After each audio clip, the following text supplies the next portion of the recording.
Bonjour, alors nous passons maintenant à la seconde vidéo pour résoudre les exercices de la première leçon. D'accord? Alors le premier exercice et le deuxième et le troisième ne sont que des manipulations de la console syllabe pour se familiariser avec la console syllabe. D'accord? Bien, alors commençons par le premier exercice. J'ai devant moi la console syllabe. Au fur et à mesure que je résous, je vais rédiger les instructions ici. D'accord? Bien. Alors écrire une suite de deux instructions, il y a un S qui manque ici, qui affecte à la variable A le nombre 10. Donc déjà, je vais affecter à la variable A le nombre 10. Je traduis immédiatement. Donc voici A reçoit 10. Donc ça c'est la première instruction. Puis ensuite calcule le nombre 1 plus 1 sur A à la puissance A et fait afficher cette valeur. D'accord. Donc je vais écrire directement 1 plus 1 divisé par A à la puissance. Donc on sait très bien que l'opérateur de la puissance est le chapeau à la puissance A. D'accord. Bien. Alors lorsqu'on tape cette expression, on ne l'enregistre pas dans une variable, donc par défaut il sera enregistré dans ANS. Alors c'est ce qu'on va vérifier au niveau du navigateur des variables, d'accord, de syllabes. C'est bon, donc je vais valider en appuyant sur Entrée. Donc immédiatement, puisqu'on n'a pas spécifié de variable, il le stocke dans la variable 11. Donc le résultat c'est 2,5937, etc. D'accord. Alors en rappelant les instructions précédentes dans la ligne de commande. Alors pour rappeler les instructions précédentes, on utilise les touches haut et bas. D'accord. Alors je vais vous montrer grâce au clavier visuel. Alors on a les touches haut et bas qui permettent, au lieu de retaper les expressions, il suffit de les réutiliser. Donc j'appuie sur haut. D'accord, j'ai j'ai la dernière expression et en remontant j'ai la première expression, la première instruction. Donc A reçoit 10, d'après la question, qu'est-ce qu'on me dit? On me dit, en rappelant les instructions précédentes, dans la ligne de commande, faire afficher le nombre 1 plus 1 sur 100 à la puissance 100, puis le nombre 1 sur 1000 à la puissance 1000. Donc autrement dit, je vais donner à A 100.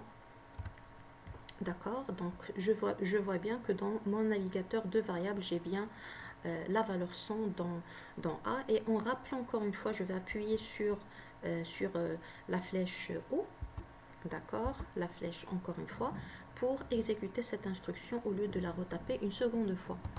Alors le résultat c'est 2,7048138. Je refais la même chose, mais cette fois-ci avec A égale à 1000. Et je rappelle la dernière instruction. Voilà, donc j'ai 2,71, d'accord, et des poussières. Alors maintenant, la dernière question, on me demande d'afficher la valeur de l'exponentielle, telle que ln de e est égal à 1. Alors on sait très bien que l'exponentielle est une constante, donc pour l'afficher, on va taper pourcentage E, d'accord. Voilà. Alors, qu'est-ce qu'on peut conjecturer? Alors, la question est claire, on ne dit pas qu'est-ce qu'on peut affirmer, mais qu'est-ce qu'on peut conjecturer? On est en train de faire des tests, d'accord? Et qu'est-ce qu'on peut conjecturer? On peut conjecturer que lorsque A tend vers plus l'infini, 1 plus 1 sur A, la puissance A, tend vers l'exponentielle. La preuve, je vais augmenter la valeur de A à 10 000. Et je vais calculer 1 plus 1 sur A et je vais le comparer avec l'exponentielle. Vous voyez, donc plus A augmente, plus on a tendance à se rapprocher de la valeur de l'exponentielle. Mais ce n'est qu'une conjecture, ce n'est pas une affirmation. Pour avoir une affirmation, il faut le démontrer mathématiquement. C'est pour cette raison-là que dans la question, on vous dit qu'est-ce qu'on peut conjecturer. D'accord? Donc ça c'est pour l'exercice numéro 1. Pour l'exercice numéro 2,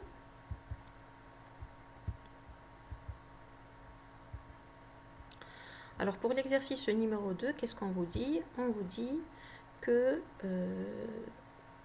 encore une fois, d'écrire deux instructions, x est égal à 1 sur 10 et exponentielle x moins 1 sur x, d'accord, et de les calculer. Alors, c'est ce qu'on va faire. Alors, x reçoit 1 sur 10. Je m'assure que la variable x est bien dans le navigateur. C'est le cas. Et je calcule culon qui est égal à exponentielle x, d'accord, moins 1, le tout divisé par x. Ok. Alors, lorsque j'ai un tel résultat, d'accord, je ne peux rien encore conjecturer, d'accord, mais je sais très bien que la limite, lorsque x tend vers 0 de exponentielle x moins 1 sur x, elle tend vers 1. D'accord. Alors, c'est prouvé mathématiquement. Maintenant, on va essayer de le simuler, d'accord, avec un programme informatique et de voir quand est-ce que la machine ne rend pas ce qui a été prouvé mathématiquement. D'accord. Alors, vous avez deux situations. Le premier exercice, il simule bien la limite d'une expression mathématique. Mais dans un autre cas, lorsque on a affaire à de petites valeurs, on va voir comment la machine se comporte. D'accord. Bien. Alors, on va essayer, d'après la deuxième question, on vous dit qu'on établit dans le cours de mathématiques que la limite, lorsque x tend vers 0 avec x différent de 0 d'exponentielle x moins 1 sur x est égal à 1, en rappelant que on va rappeler les lignes de code précédentes avec les flèches haut, d'accord. Et bah, dans la ligne de commande, illustrer cette propriété en calculant exponentielle x moins 1 sur x pour des valeurs de x de plus en plus petites, d'accord. Alors, on va prendre x est égal à 1 sur 100 et on va calculer le culon. Toujours, je ne retape rien, je fais qu'un rappel des instructions. Alors, j'ai obtenu au départ 1.05, ici 1.005. Je vais encore diminuer la valeur de x et recalculer. D'accord, on voit bien que ça tend vers un certain 1. D'accord, 1,00. Je vais encore rajouter un autre 0, donc ici j'ai 10 000. Et calculer culon, on voit bien que ça tend vers 1. Maintenant, si je vais prendre, et c'est justement le sujet de la... c'est justement le sujet de la troisième question. Faites le calcul de exponentielle x moins 1 sur x avec x est égal à 10 à la puissance moins 15. Puis ensuite 5 fois 10 à la puissance moins 16. Et puis ensuite 10 à la puissance moins 16. Avez-vous une explication de ce mauvais fonctionnement? Alors on va tester, on va voir est-ce qu'effectivement on a un mauvais fonctionnement. Alors x est égal à 1 sur 10 à la puissance, on a bien dit 15. D'accord. Alors on sait très bien que l'opérateur le plus prioritaire, c'est la puissance. Donc pas la peine de faire ici des parenthèses. On sait très bien que c'est la puissance qui sera calculée en premier. Et puis ensuite, c'est la division qui sera effectuée. Donc j'ai bien mon 1 fois 10 à la puissance moins 15. Je calcule mon culon. Qu'est-ce que j'ai? J'ai 1.11. Alors que lorsque je manipulais 10 à la puissance moins 5, 10 à la puissance moins 3, 10 à la puissance moins 4, j'avais une valeur qui est vraiment proche de 1. Mais là, lorsque je vais vers des valeurs encore plus petites, hein, j'ai un 1.11. Normalement, je dois avoir un pur 1. D'accord. Je vais encore tester pour x est égal à 10 à la puissance moins 16.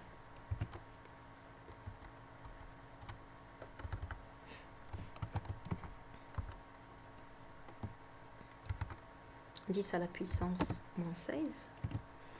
Alors on sait très bien aussi que l'opérateur unaire, le moins unaire, est plus prioritaire que la puissance. Donc ça sera moins 16 qui sera évalué, puis 10 à la puissance moins 16. Voilà. Et je calcule mon culon.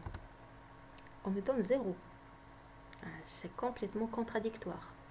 Je vais essayer maintenant avec x est égal à 5 fois 10. 5 fois 10 à la puissance au moins 16. Et je vais évaluer mon coulomb. J'ai 0,88. Donc, qu'est-ce qu'on peut dire? On peut dire que lorsque on s'approche d'une précision de 15 chiffres après la virgule, 16 chiffres après la virgule, les calculs commencent à devenir instables à cause des arrondis. D'accord?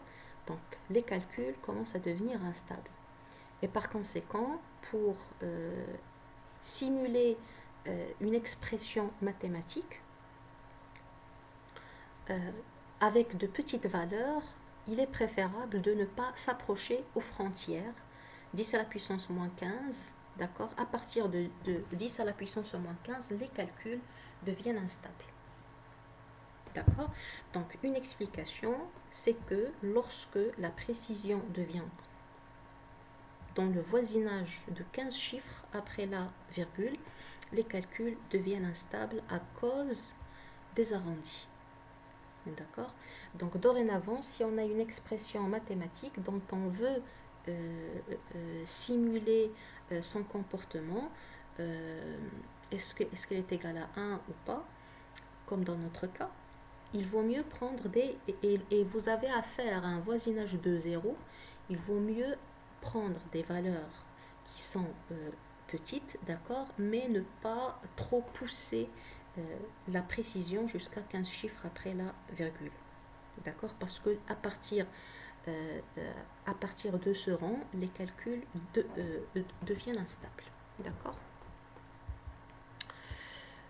Passons à l'exercice numéro 3. Bon, si vous avez des questions, n'hésitez pas à les écrire en commentaire, d'accord? L'exercice 3. Pour l'exercice 3, on vous dit que la fonction rand renvoie un nombre au hasard selon une loi de probabilité définie à l'avance. Je suppose qu'à ce stade, vous avez étudié les lois de probabilité dites discrètes et continues.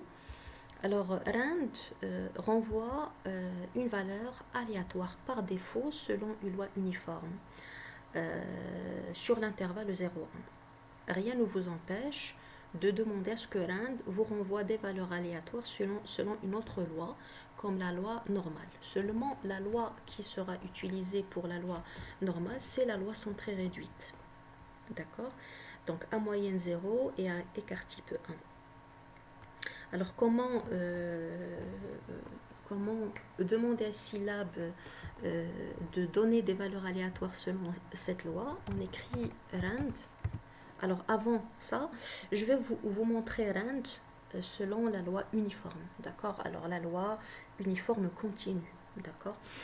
Alors, j'écris rand. Toutes les valeurs seront entre 0 et 1. Toutes les valeurs seront entre 0 et 1. D'accord? Jamais il ne va dépasser le 1. Jamais. D'accord? D'une part. Alors maintenant, si vous voulez à ce que rand vous renvoie des valeurs aléatoires selon une loi normale, alors vous écrivez normale, mais sachez que c'est une loi normale centrée réduite. D'accord? Donc on sait très bien que la loi normale a deux paramètres, d'accord? La moyenne et l'écart type.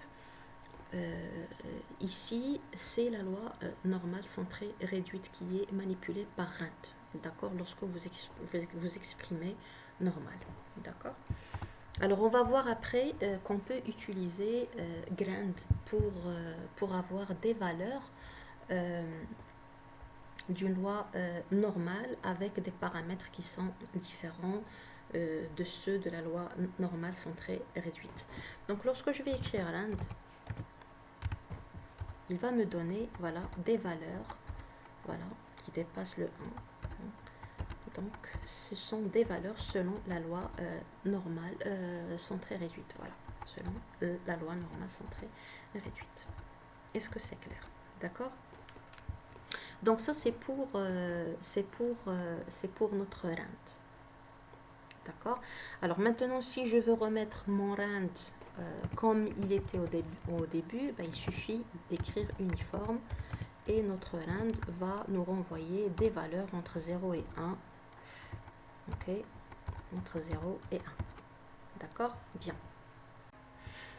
Bien, alors que représentent les valeurs renvoyées par RAND? Alors RAND renvoie des valeurs que va prendre une variable aléatoire qui suit la loi uniforme ou la loi que vous avez mentionnée. Ben, si vous avez écrit normal, ça sera tout simplement les valeurs que va prendre cette variable aléatoire qui suit cette loi normale centrée et réduite. D'accord? Donc ça c'est pour les différentes valeurs renvoyées par RAND. En fait, ce sont des valeurs d'une variable aléatoire qui suit cette loi. D'accord? Que vous avez spécifié à RAND. Si vous n'avez rien spécifié, par défaut, RAND vous renvoie des valeurs, des variables aléatoires qui suivent une loi uniforme continue sur l'intervalle 0,1. Alors comme j'ai dit, on verra après, d'accord, la fonction GRAND qui vous permet d'avoir des valeurs selon plusieurs lois discrètes et continues en spécifiant les paramètres de ces différentes lois. Lors du chapitre ou du thème, parce qu'on va voir des thèmes, lors du thème de la simulation des lois discrètes et continues, on fera la découverte de GRAND et comment on peut avoir le même résultat avec RAND. D'accord? Donc, il y a certains concours français qui vous imposent de ne pas utiliser GRAND. Et d'autres concours, comme les concours en marocain, qui vous demandent d'utiliser GRAND. Donc, on va voir les deux cas. Comment utiliser RAND pour simuler une loi discrète, d'accord? Et comment utiliser GRAND pour simuler toujours la même loi, d'accord? Alors, laissons ça de côté, on va y arriver au fur et à mesure. Maintenant, on vous demande que simule l'instruction 1 plus floor 6 fois RAND. Alors, déjà, qu'est-ce que c'est que floor? Alors, lorsque je vous donne une fonction qu'on n'a pas encore vue, d'accord? Alors, pas de panique, on écrit help floor. Et lorsque vous écrivez help floor, bah, vous avez une documentation qui est assez riche au niveau de syllabes et écrite en français pour ceux qui ne sont pas très très forts en anglais. Alors, vous avez une documentation qui est écrite en français. Floor, un arrondi vers le bas, c'est l'équivalent en Excel de arrondi inf. Ok? Alors vous avez floor et vous avez sail. Alors un exemple d'utilisation de floor, le floor 4.1 c'est 4, floor 4.9 c'est 4. Toujours on vous renvoie la partie entière arrondie vers le bas. Sail vous renvoie la partie entière mais arrondie vers le haut. D'accord? C'est l'équivalent de arrondi sup si vous vous rappelez en Excel. D'accord? Bien, alors lorsqu'on a su qu'est-ce que c'est que sail et qu'est-ce que c'est que floor, revenons à notre exercice. Alors avant de taper cette instruction et de la simuler, on va essayer de borner les valeurs que peut prendre cette instruction. Déjà RAND, puisqu'on ne spécifie pas une loi, ben, par défaut c'est la loi uniforme continue sur 0,1, donc l'ensemble des valeurs que va prendre RAND sont bornées entre 0 et 1. Donc lorsque vous écrivez 6 fois RAND, les valeurs seront bornées entre 0 et 6 sans jamais pour autant atteindre 6 parce qu'on n'atteint jamais un 1. Jamais. On approche le 1 mais on ne l'atteint pas. Donc lorsque vous écrivez floor, ça sera entre 0 et 5. D'accord? C'est pour cette raison qu'on rajoute le 1 pour atteindre les valeurs entre 1 et 6. D'accord? Voilà. Bien, alors maintenant, lorsque on sait que 10, la variable elle s'appelle 10, n'est-ce pas, a des valeurs qui sont comprises entre 1 et 6, alors que simule cette instruction? D'accord? Alors, je vais la taper, ne pas répondre trop vite. Alors, 1 plus floor 6 fois RAND.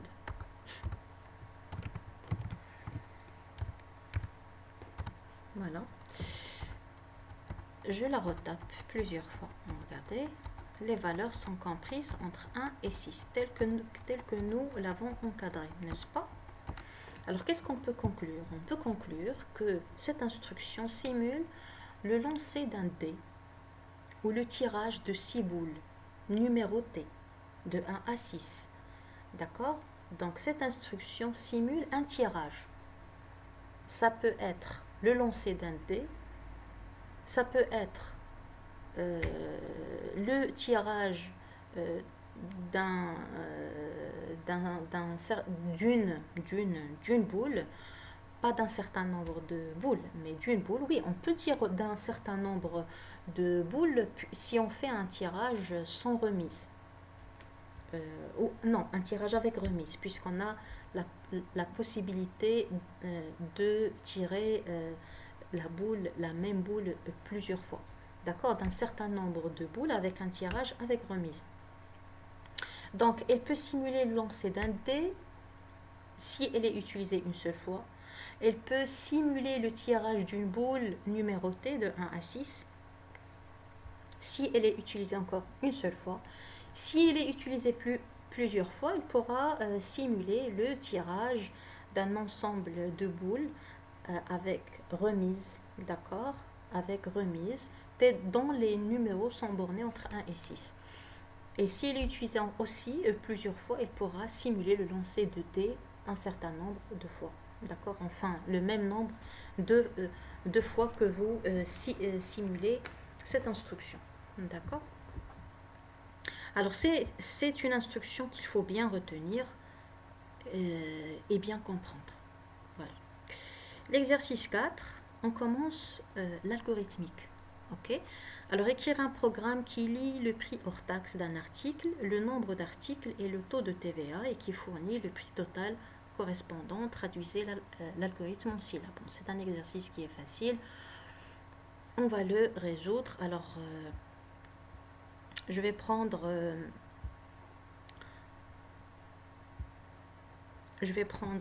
un fichier texte, d'accord. Donc si vous êtes sous Windows, vous utilisez bloc-notes pour écrire votre algorithme, sinon vous écrivez sur votre papier, d'accord.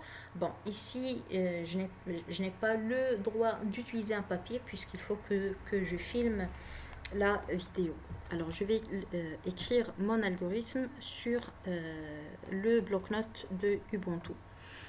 Alors je commence tout le temps par le mot-clé algorithme, le nom de l'algorithme. Alors je peux écrire ici TTC puisqu'il vous renvoie le total TTC. Les variables que je vais manipuler, donc si je n'ai aucune idée sur les variables que je vais utiliser, ce n'est pas grave, vous laissez variable vide, d'accord, et vous commencez vos instructions au fur et à mesure que vous avez besoin d'une variable, vous la déclarez, d'accord. Alors au début, quelle est la première chose à faire? On se rappelle on rappelle l'objectif. Alors l'objectif, c'est de calculer le total TTC.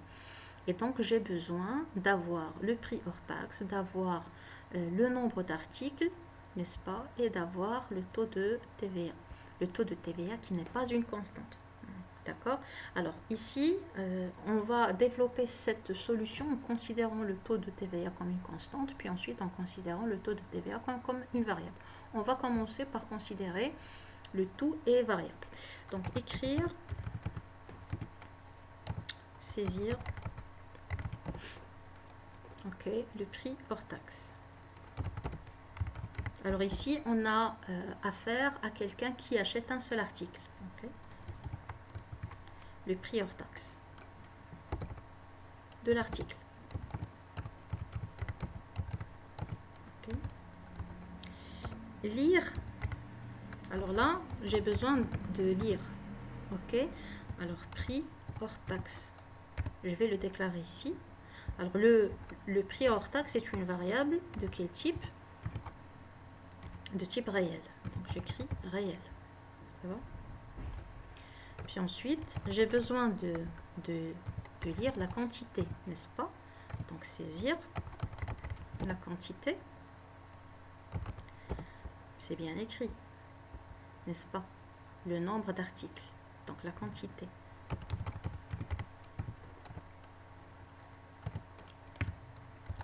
Lire la quantité. Et je déclare la quantité, qui peut être aussi un réel. Donc je sépare par des virgules. Quantité. Et puis ensuite, écrire, saisir, n'est-ce pas, le taux de TVA.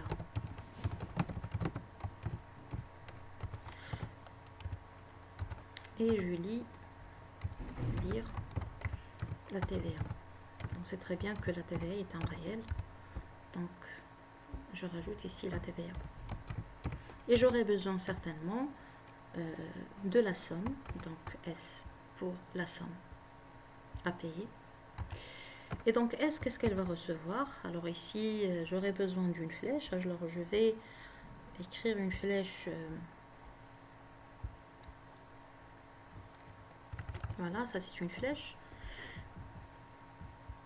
Donc S, qu'est-ce qu'elle reçoit? Ben, elle reçoit le prix hors taxe fois la quantité, n'est-ce pas?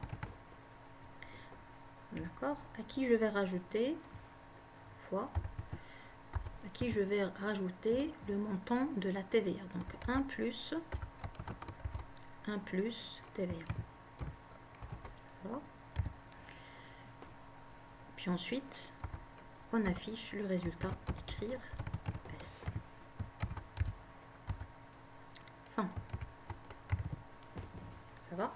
Donc ça, c'est notre algorithme. Alors maintenant, je vais traduire ceci en syllabes, mot pour mot. D'accord? Donc voici notre algorithme. Alors si je déclare la TVA, alors la deuxième solution, alors je vais la copier. La deuxième solution va consister à développer un algorithme où on considère que la TVA est constante. Donc je vais enlever la TVA ici. Et la considérer comme étant une constante. Donc, constante TVA, d'accord, la valeur, par exemple 0,2, 20%. Et je vais retirer l'instruction où je demande de lire la TVA. Ça va? C'est clair? Donc voici deux solutions où on considère soit la TVA est constante, soit la TVA est variable. Donc ici, je peux rajouter version 2. D'accord? Et ici, version 1. Voilà. Ça va? Alors maintenant, on va traduire une des versions en syllabes. Alors je vais prendre la première version.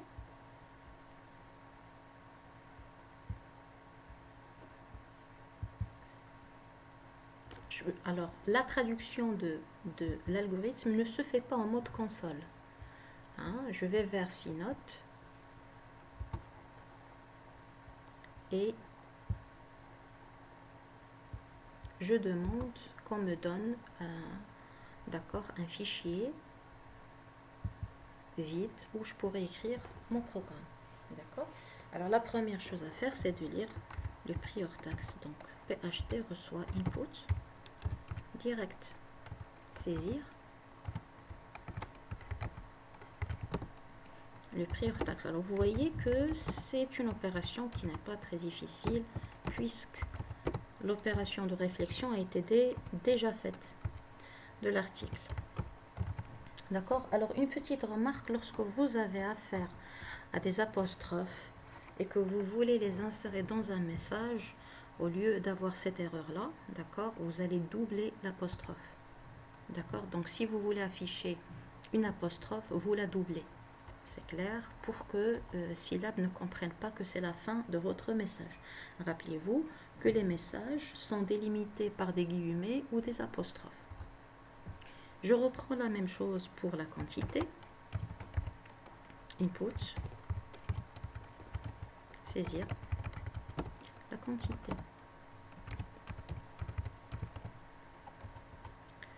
Et puis, saisir le taux de TVA.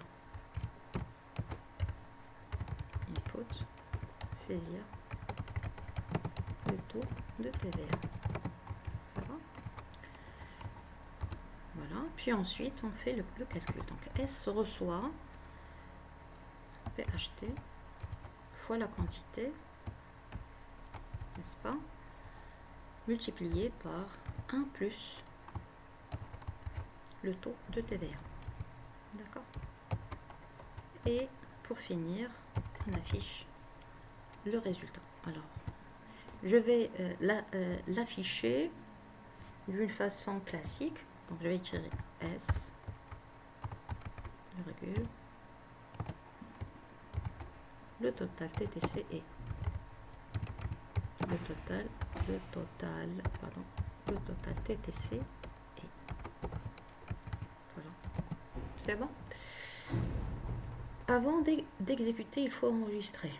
D'accord? Donc, je vais vers enregistrer ici. Et j'enregistre mon exercice. Alors ici, exo 1. Alors, je vais l'enregistrer au niveau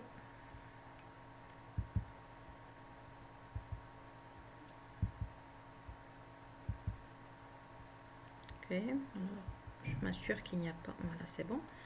Ok, c'est bon. Puis ensuite, on exécute notre programme. Alors, on va vers notre console.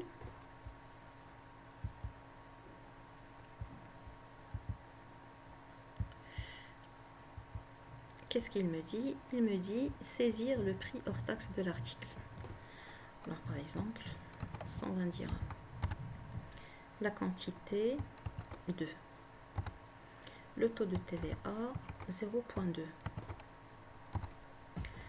Alors, on me dit que le total, c'est 288 dirhams.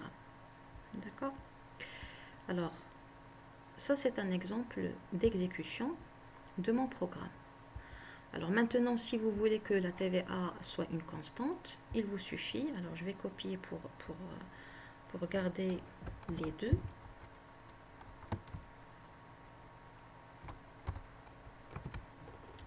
Alors là, au lieu de demander la TVA, je vais lui attribuer la valeur constante, 0,2. Rappelez-vous que syllabe ne permet pas de définir des constantes. D'accord? Alors vous, pour manipuler des constantes, vous allez prendre une variable et lui attribuer une valeur et ne pas tenter de changer cette valeur dans votre programme. Et l'exécuter pas à pas parce que là, je demande la lecture de certaines valeurs. Voilà. Donc, 120. La quantité 2, 3 pour changer. Voilà. C'est bon. Donc ici, la quantité, c'est 3 et le prix, c'est 120 et le total, c'est 432, d'accord, qu'il faut payer. C'est bon? Voilà. Alors, je vais remettre le programme que j'ai retiré. J'espère maintenant que c'est clair, d'accord. Voici votre algorithme et voici l'équivalent, d'accord, en syllabes. D'accord? Alors, maintenant, l'exercice suivant, l'exercice 5. L'exercice 5, qu'est-ce qu'on demande? On demande d'écrire un algorithme qui lit successivement 4 chiffres allant de 0 à 9 sur le clavier et affiche à l'écran le nombre formé par ces 4 chiffres après l'avoir calculé et stocké en mémoire sous le nom nombre forme. Exemple, si les 4 chiffres sont 3, 5, 2, 8, alors le nombre formé est nombre formé 3, 5, 2, 8. Que faire? Alors, j'ai besoin ici de lire combien de valeurs. J'ai besoin de lire des chiffres déjà. D'accord? Donc, il va lire 4 chiffres. Puis ensuite, il va former un nombre. Et chaque nombre a un poids. Chaque chiffre a un poids. Le poids de 3, c'est 3. Le poids de 5, c'est 2. Le poids de 2, c'est 1. Et le poids de 8, c'est 0. Alors, mettez votre vidéo en pause. Essayez de réfléchir en utilisant cette indication pour rédiger un algorithme qui va vous donner un tel nombre à partir de ces chiffres. La solution, donc il suffit de multiplier chaque chiffre par son poids, puisqu'on a affaire à la base 10. D'accord? Alors on y va. Algorithme.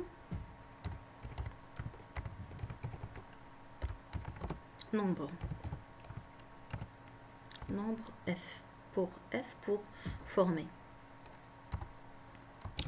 les variables. Alors j'ai besoin du premier chiffre, j'ai besoin du deuxième chiffre, du troisième chiffre et du quatrième chiffre. Et j'ai besoin du nombre formé et ils seront tous de type entier. D'accord? Alors pour début, je vais demander écrire, saisir le premier chiffre. Lire C1. La même instruction, je vais la répéter un certain nombre de fois.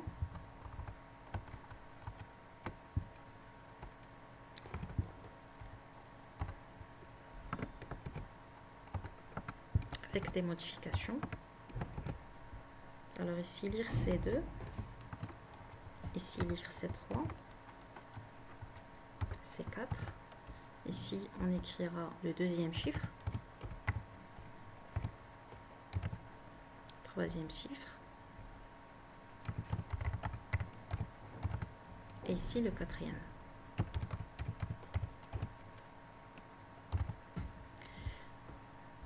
Chiffre 1.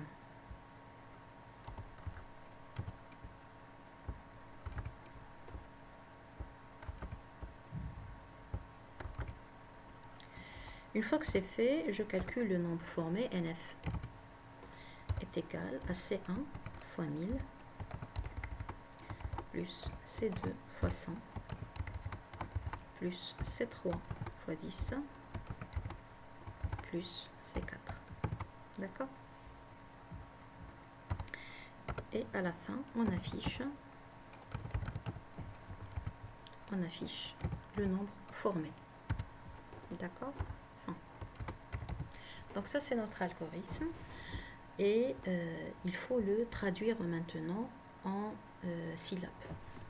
On y va. On le traduit en syllabes. Donc c'est une opération qui n'est pas très difficile maintenant, puisqu'on connaît l'équivalent de chaque instruction de base. N'est-ce pas? Alors ici, c'est l'exo numéro 4. L'exo 5. La première chose à faire, on va demander C1 reçoit inputs,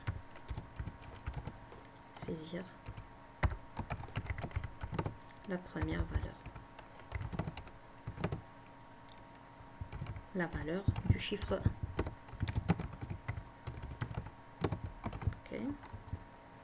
La même instruction, je vais la copier plusieurs fois.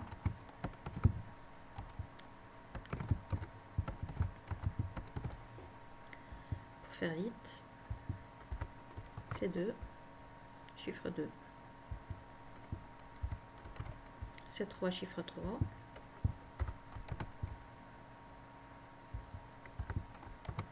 Et C4, chiffre 4.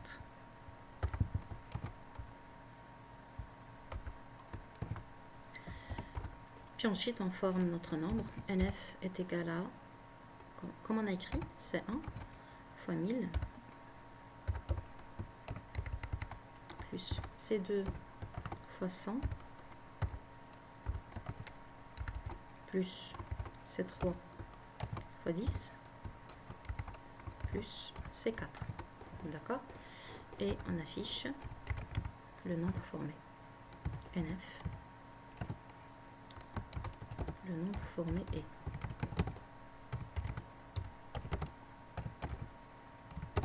Voilà.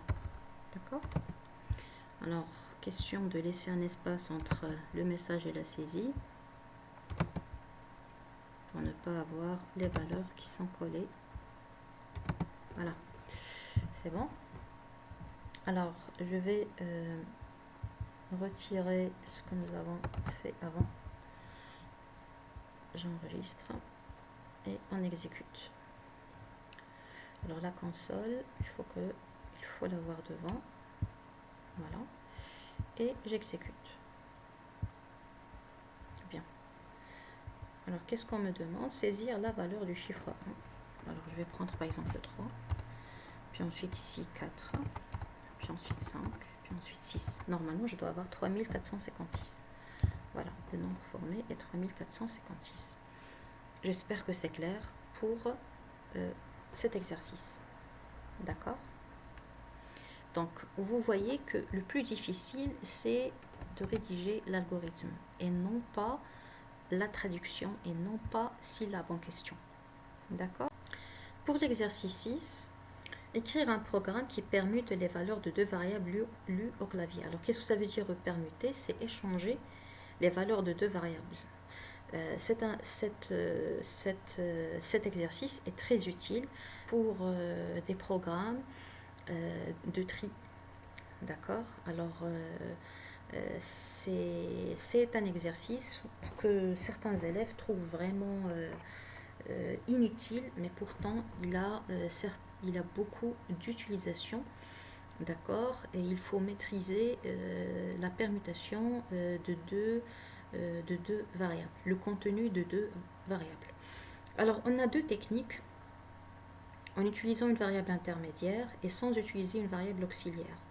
On vous donne une indication de penser à la somme des deux variables. D'accord? Puis ensuite, la question classique, traduisez les algorithmes en syllabes.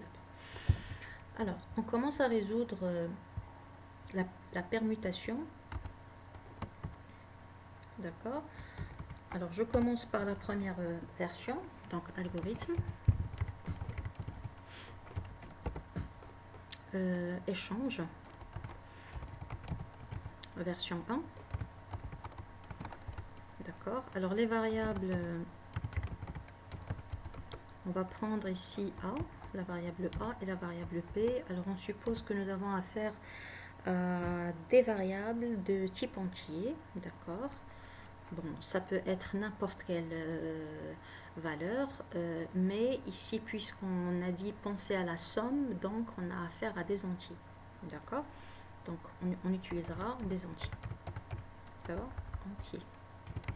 Voilà. Début. Je commence par demander les valeurs des deux variables. Alors, écrire, saisir la valeur de A, ou la première valeur.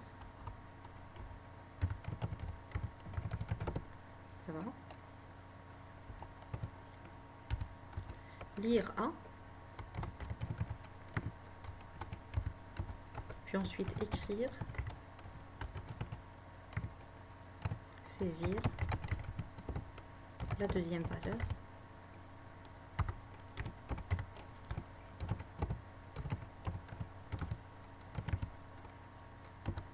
Ok, puis ensuite lire B.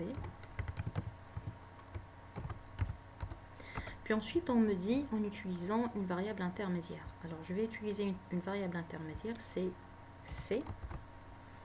Donc, A, ou C plutôt, C va recevoir alors notre symbole d'affectation.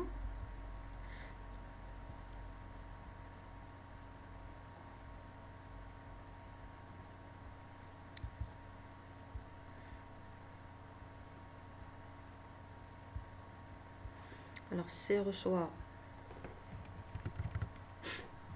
A, puis ensuite A reçoit B, et finalement B va recevoir le contenu de C. D'accord? Et ensuite, on affiche écrire, d'accord, A, virgule, B. C'est bon? Donc ça, c'est pour l'échange. Enfin, donc en effet, A et B ont des valeurs qui sont différentes par rapport aux premières lorsqu'elles ont été lues. D'accord? Donc maintenant, la valeur de A n'est plus l'ancienne valeur, mais la nouvelle valeur qui est la valeur de B. Bien. Alors ça, c'est pour la première technique. pour la seconde technique, je vais reprendre l'algorithme et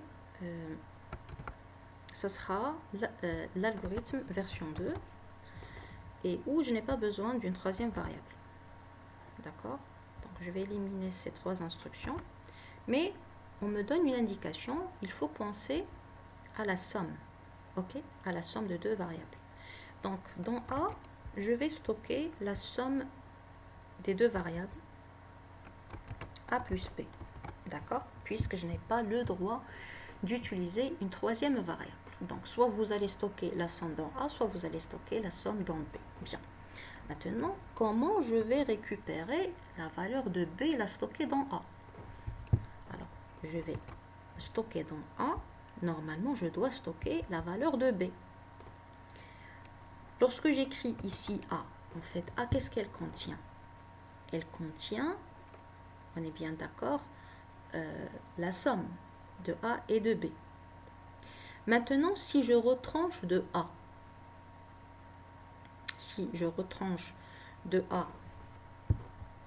la valeur de B, qu'est-ce que je vais garder? Alors ici, je vais mettre B. Donc, si je retranche de A de la somme, la valeur de B, qui n'a pas encore été modifiée, je vais garder la valeur de A. On est bien d'accord. Donc, à ce niveau-là, j'ai la valeur de A que je vais stocker dans B. Donc, maintenant, B, qu'est-ce qu'elle contient? Elle contient la valeur de A, la première valeur lue. Puis ensuite, A, qu'est-ce qu'elle va recevoir? Elle va recevoir encore, parce que maintenant, jusque-là, A n'a pas été changé. Elle contient tout le temps la somme. Donc, si je fais A moins la nouvelle valeur de B, d'accord, moins la nouvelle valeur de B, qu'est-ce que je vais garder? Sachant que la nouvelle valeur de B n'est rien d'autre que l'ancien A. Qu'est-ce que je vais garder? Je vais garder la valeur de l'ancien B. D'accord? Donc ici, j'aurai A moins B qui va me donner la valeur de l'ancien B que je vais stocker dans A. C'est clair? Bien. Alors maintenant, lorsque je vais afficher A et B, je vais avoir que les résultats ont effectivement été permutés. D'accord? Alors, on va implémenter ça sur Scilab. Alors, je vais commencer par cette version.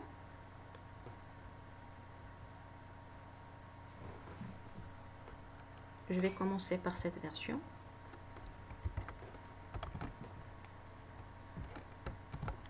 Exercice.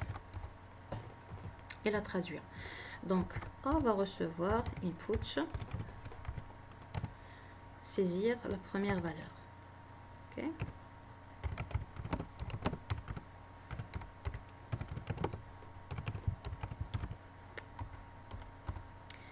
B, input,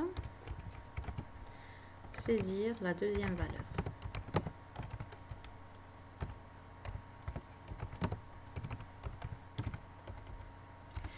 Puis ensuite, A va recevoir A plus B.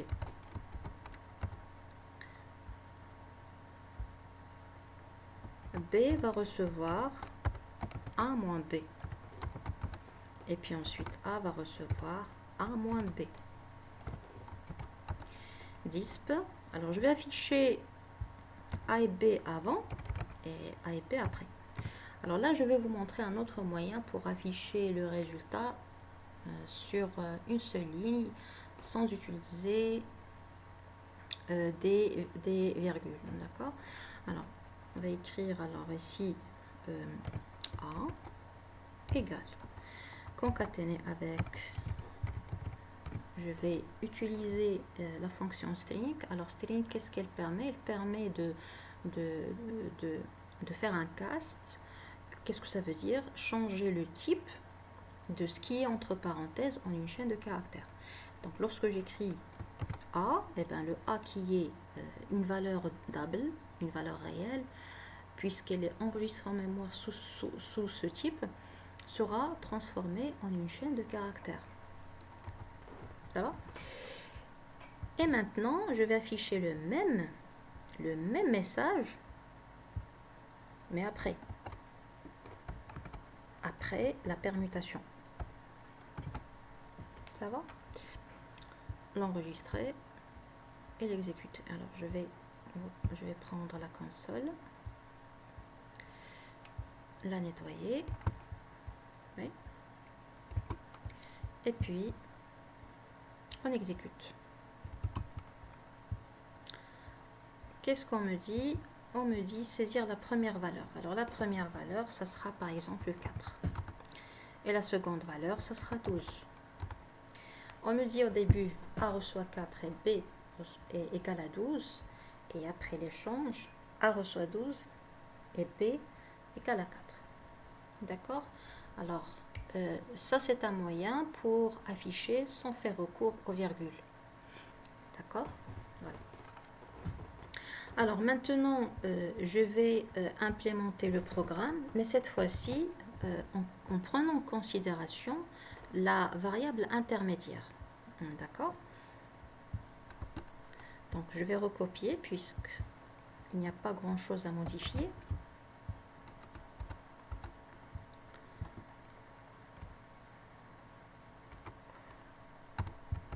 Voilà. Et ici, je vais utiliser la variable C reçoit A, A reçoit B et B reçoit C. On enregistre et on exécute.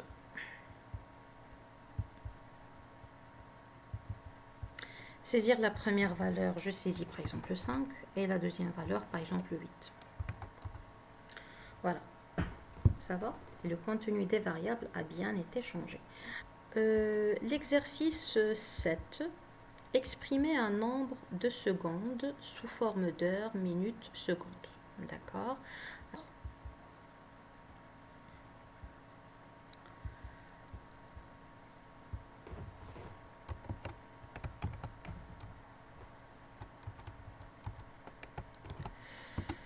Alors, l'algorithme ici, donc algorithme,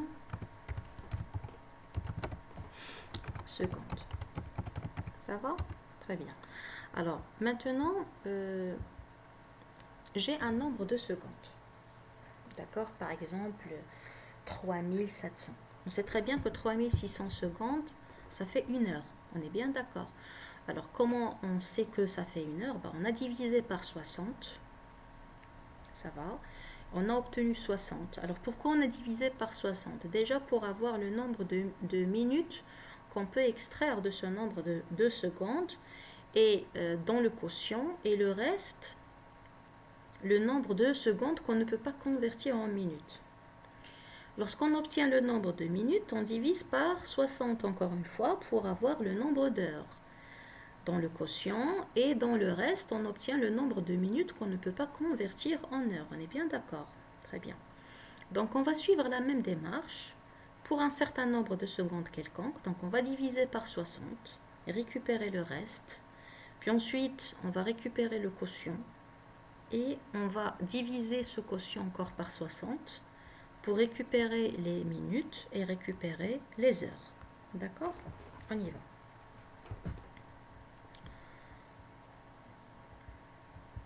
Alors ici,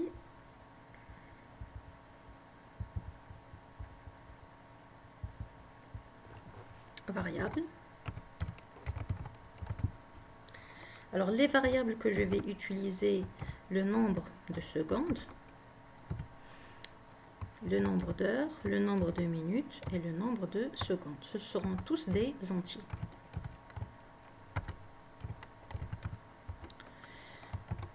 Début. Alors ici, la seule entrée, c'est le nombre de secondes. Écrire, saisir le nombre de secondes.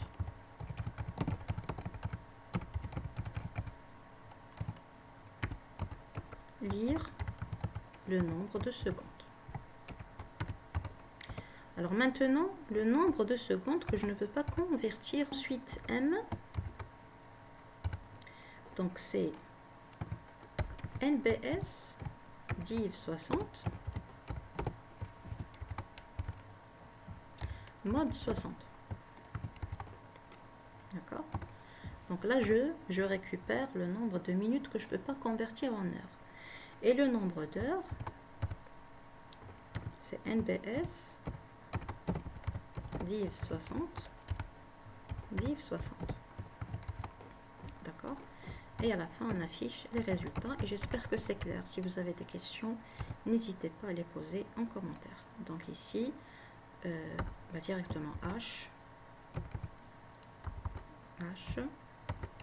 deux points. Je préfère utiliser les guillemets. Minutes, deux points, et secondes. Voilà, fin. C'est bon? Alors, je vais traduire ceci en syllabes. V. Allez, on y va.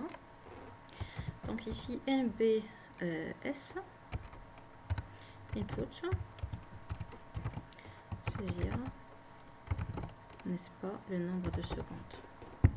Donc ensuite, on va écrire S, on reçoit NBS mode, donc modulo, NBS 60. Puis ensuite, je vais récupérer le quotient, puisque j'en aurai besoin. Alors, quotient ici, je vais écrire, c'est NBS, moins S, le tout divisé par 60, pour récupérer le quotient.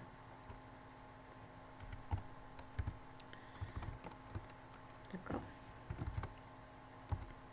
Puis ensuite, après ça, j'ai M qui est égal au quotient modulo 60, donc modulo le quotient 60. Okay. Puis ensuite, le nombre d'heures qui n'est rien d'autre que Q moins M, le tout divisé par 60.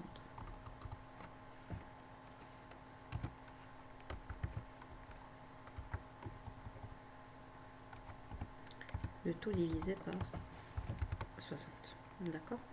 Nous allons afficher H, donc string H, plus les deux points, plus string M, plus les deux points, plus string S. Voilà. On enregistre et on exécute.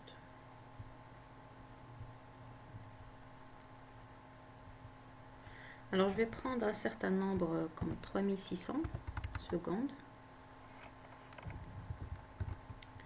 Voilà, on me dit 1 heure, 0 minute, 0 seconde. D'accord? Alors on pourra encore exécuter une deuxième fois et donner un certain nombre de secondes, par exemple 3700. 3700, donc ça doit donner 1 heure, 1 minute et 40 secondes. Voilà. Alors, pour la suite, l'exercice 8, la première question, étant donné le périmètre d'un rectangle et le pourcentage de sa largeur par rapport à sa longueur, écrivez un algorithme surface qui calcule la surface du rectangle. Alors ici, on a déjà une question qui demande d'écrire un algorithme qui calcule la surface d'un rectangle. Alors, on sait très bien que la surface d'un rectangle est égale au produit de la largeur fois la longueur. D'accord? Puis ensuite, on a le périmètre d'un rectangle. On sait très bien que le périmètre, c'est le double de la somme de la longueur et de la largeur. Puis ensuite, on a le pourcentage de la largeur par rapport à la longueur. Autrement dit, on va diviser la largeur par la longueur et on va le multiplier par 100 pour avoir un tel pourcentage. Donc, à partir de ces données-là, on va essayer de calculer la surface du rectangle. Alors, on va commencer par écrire chaque équation D'accord? Puis ensuite, on commence par remplacer chaque terme pour enfin calculer la surface. Alors, pour faire vite, S est égal à L fois grand L. Donc ça, on le sait. Le périmètre, c'est le double de la longueur plus la largeur. Alors, le pourcentage, c'est ce qu'on vient de dire. C'est la largeur divisée par la longueur fois 100. Alors, je commence par récupérer le petit L et l'exprimer en fonction de grand L. D'accord? Puis ensuite, je remplace l'expression de petit L dans la surface S. Donc, c'est PT fois L au carré divisé par 100. Donc maintenant, il faut déterminer grand L. D'accord? Alors pour déterminer grand L, je vais faire recours au périmètre. D'accord? Donc le périmètre, c'est 2 fois. Donc je remplace le petit L par son expression. PT fois grand L divisé par 100 plus grand L. Puis ensuite, je mets grand L en facteur. C'est 2 fois grand L facteur de PT divisé par 100 plus 1. D'accord? Et puis ensuite, qu'est-ce qu'on va faire? Le grand L, c'est, n'est-ce pas, L divisé par PT divisé par 100 plus 1 fois 2. D'accord? Donc finalement, si on veut remplacer dans grand S, alors il suffit d'écrire l'expression de grand L. Donc c'est PT fois. Alors, cette expression, P divisé par 2 fois PT fois grand L, alors divisé par 100, d'accord, plus 1, voilà. Donc ça c'est l'expression de grand L, P divisé par 2 fois PT divisé par 100 plus 1, d'accord. Alors le tout à la puissance 2, je crois qu'il manque une parenthèse, oui, en effet, à la puissance 2, puisque j'ai affaire à L au carré, donc PT fois L au carré, le tout divisé par 100. Voilà.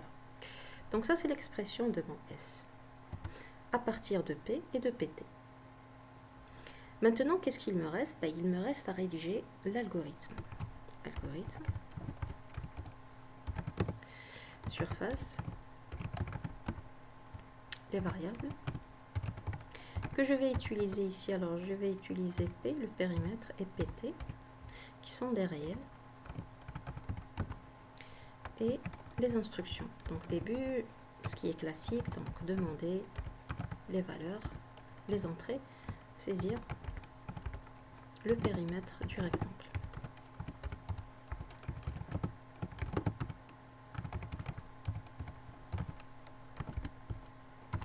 Lire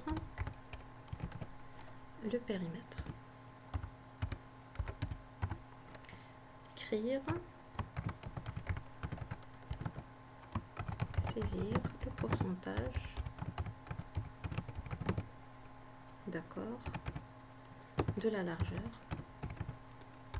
par rapport à la longueur.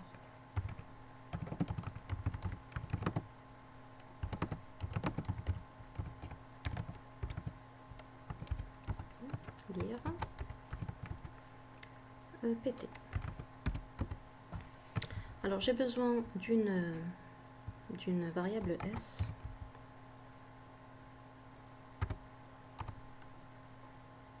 Voilà. Alors je vais écrire l'expression de S. Donc c'est PT fois P divisé par 2 fois PT divisé par 100 plus 1. Je ferme la première parenthèse, la deuxième, la troisième, à la puissance 2, le tout divisé par 100. C'est bon. Et puis ensuite, écrire S, c'est la surface de notre rectangle fin. D'accord? Donc ça c'est pour la première question. Il suffit ensuite de traduire cet algorithme avec syllabes. Alors c'est un exercice que je vous laisse le soin de faire. Alors bien, pour la question numéro 2, étant donné le côté d'un carré, la longueur d'un rectangle, et sachant que la surface du carré est proportionnelle à celle du rectangle, écrivez un algorithme largeur qui calcule la largeur du rectangle. Alors déjà, on vous demande ici de calculer la largeur du rectangle à partir d'un côté d'un carré et la longueur d'un rectangle, et à partir d'un coefficient proportionnel qui vous dit comme quoi la surface du carré est égale à ce coefficient proportionnel multiplié par la surface du rectangle. D'accord? C'est l'interprétation de la phrase la surface du carré est proportionnelle à celle du rectangle. Alors, écrivez un algorithme largeur qui calcule la largeur du rectangle. Alors déjà, on va mettre en équation chaque chose. D'accord? Alors, on va écrire qu'est-ce que c'est que la surface du carré est proportionnelle à celle du rectangle. Puis ensuite, on va commencer à développer chaque surface. Alors, pour faire vite, j'ai déjà écrit quelques parties de ces équations et une partie de l'algorithme que je vais compléter avec vous. Alors, SR fois K est égal à SC, ceci est l'interprétation du fait que la surface du carré est proportionnelle à celle du rectangle. D'accord? Donc, il existe un certain coefficient K tel que SR fois la surface du rectangle est égale à la surface du carré. On sait très bien que la surface du carré, c'est le côté au carré en supposant que C est le symbole qui représente le côté du carré. K, c'est le coefficient de proportionnalité ou le coefficient proportionnel. Bon, on va retenir le coefficient de proportionnalité. C'est généralement le terme utilisé en mathématiques. Alors, C carré divisé par K égale à L fois grand L. Et par conséquent, puisqu'on cherche la largeur, c'est C au carré divisé par K fois grand L. Donc ici, on va saisir le côté du carré, on va saisir la longueur du rectangle, on va saisir le coefficient de proportionnalité. Alors, je préfère utiliser le coefficient de proportionnalité.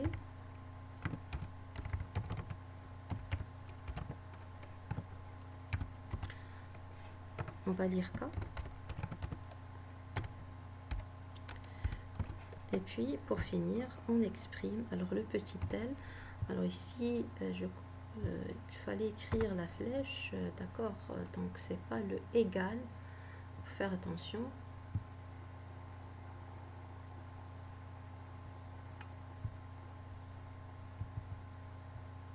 La même chose ici.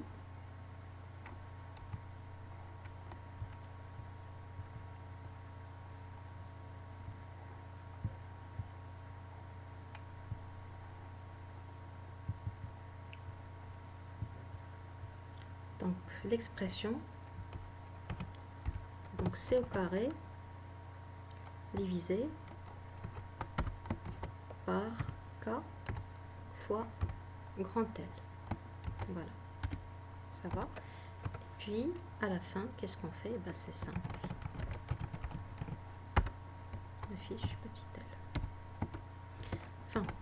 Alors même cet exercice, je vous laisse le soin, d'accord, de le traduire en syllabes.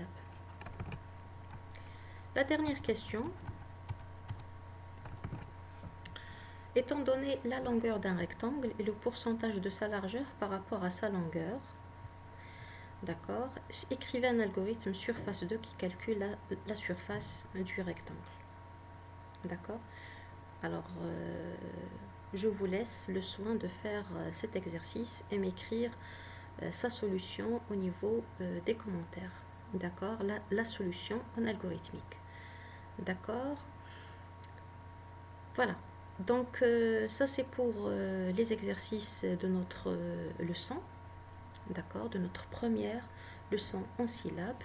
Le prochain chapitre, nous allons voir les structures alternatives. Jusque-là, portez-vous bien et à la prochaine. Au revoir.